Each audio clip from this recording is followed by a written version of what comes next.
Here we go. Let's find the derivative of this parabola. I said this in the previous video, but the equation of the derivative for a line is a number because the slope is constant. But if I have a parabola, the slope is not constant. So the slope at this point and the slope at this point and the slope at this point are all going to be different things, right? Okay, so the equation when I'm done with this will not be a number. It will be, well, an equation with an x in it, but not an h in it. So we need to find the derivative of this using this formula, and we shall begin same way we did the last one. I don't know why I wrote the letter h there. H for, I made a mistake. F of x plus h, that's what I was going for. And we're going to plug x plus h everywhere we see an x. Excuse me, my nose is itching. Not that you needed to know that. My nose itches when I take derivatives using the limit process. It's a terrible allergy. There we go. Everywhere you see an x, you're going to put x plus h. And again, that x plus h is basically like your location and then just a little bit more, and then we're going to take the limit as h approaches 0, and it shrinks that down to where those 2 points are super close together. So let's see, 3 and then x plus h squared. So we'll write it twice. Skip this step if you want to. I find it necessary for the sake of explanation, but there it is. And we're going to multiply all this out. We'll FOIL it. So we're going to have 3 x squared, xh and xh, hx if you want to. We actually have 2 of those. And then we have an h squared, 4x, 4h, that's 1. And then 3x squared plus 6xh plus 3h squared plus 4x plus 4h minus 1. Whew, there we go. We just found f of x plus h. That's going to go right here. So let's do it. Here we go. Let's switch colors here. So what we really need is the limit as h approaches 0 of, okay, well, the h is in the denominator. Can't plug an h straight in. That's just wrong. You would be, well, dividing by 0. Don't try that. It hurts. So f of x plus h is all this stuff. So I need to write all that. Hope I have enough ink.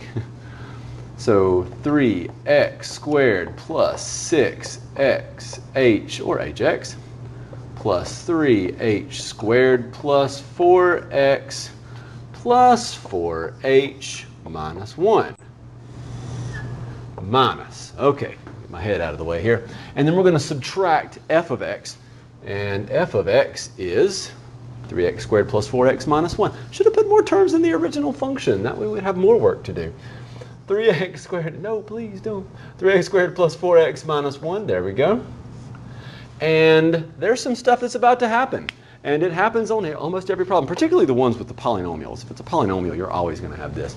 And we can cancel some stuff out. And here's what we're going to cancel. 3x squared cancels with 3x squared. 4x cancels with 4x. And negative 1 cancels with negative 1. Okay, lucky us. And this problem is very similar to one that you did. I said this in the last video in a set of notes called Evaluating Limits Analytically. It was number 8. This particular one is super similar to what we just did and what we did in that problem.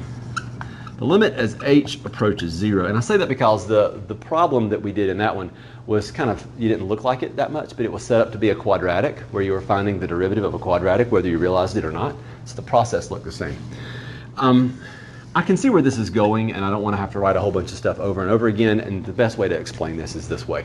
Every term that's left over in the numerator has a h in it, so let's factor an h out, and those will cancel in just a moment, which will be super convenient. So 6x, 3h, and 4, and you don't have to do it that way. I used to leave them in there and then just cancel this h with that one, that one, that one.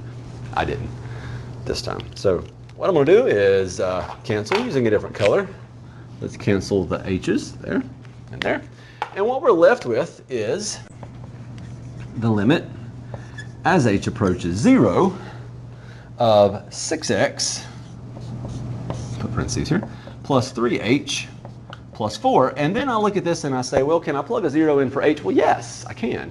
And if I do, and I'm not going to write all this stuff out, but if I do, I'd have 3 times 0, and then it goes away. So my final answer, final answer, my derivative is 6x plus 0 plus 4. Okay, so the derivative of this function is this. The derivative led us all the way down here. Here, let's show that there's a difference in those two things.